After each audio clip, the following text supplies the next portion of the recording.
with such deafening fury that Dagwood burst through the screen door and took off into the dark.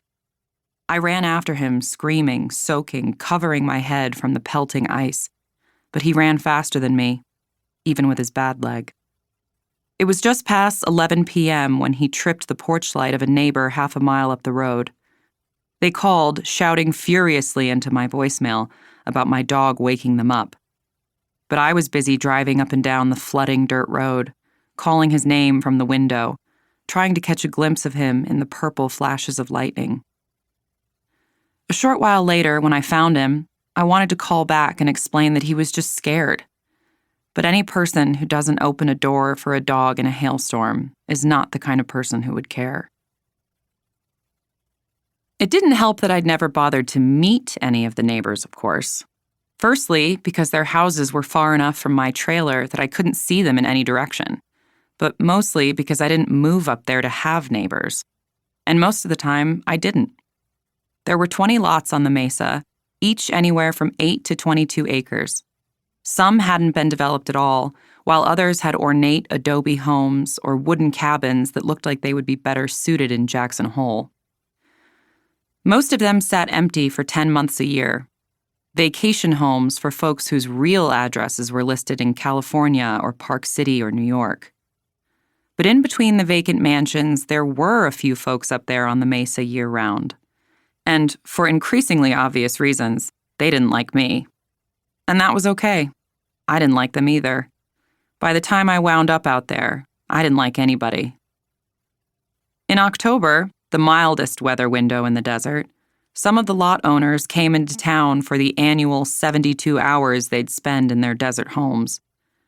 Dagwood had been roving about for months by then, and I'd never heard a word about it, so I continued to sit on the deck each morning with my coffee and one of my pet pythons around my neck, while Dagwood made the rounds. One morning, as I sat naked in the sun doing some writing, I heard what sounded like a car coming up my driveway.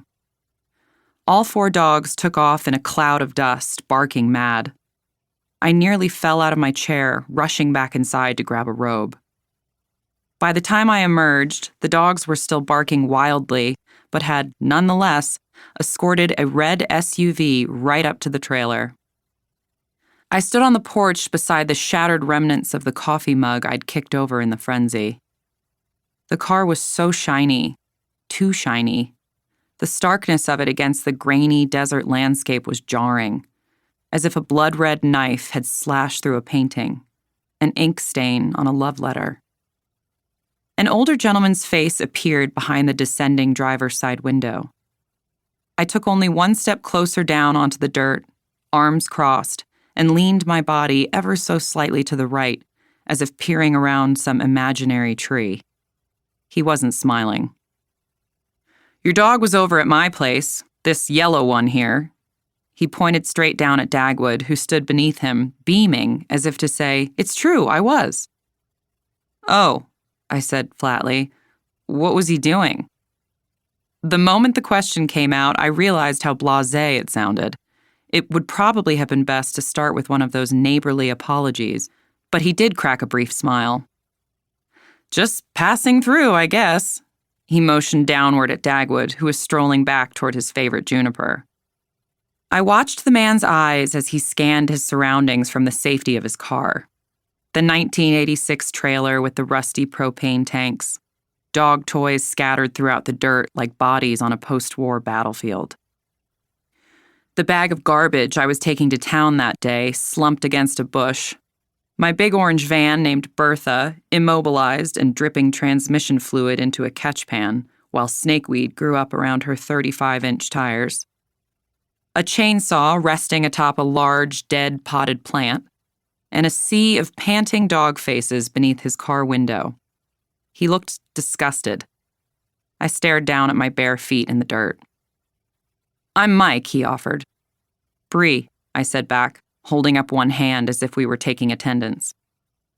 "When do you think you'll start to build?" he asked. "I don't know," I said back, my eyes still fixed on my feet. He took the hint. "Well, I'm glad he's back. Just keep him on your property, okay?" "Yes, of course, absolutely," I said back hurriedly. The dog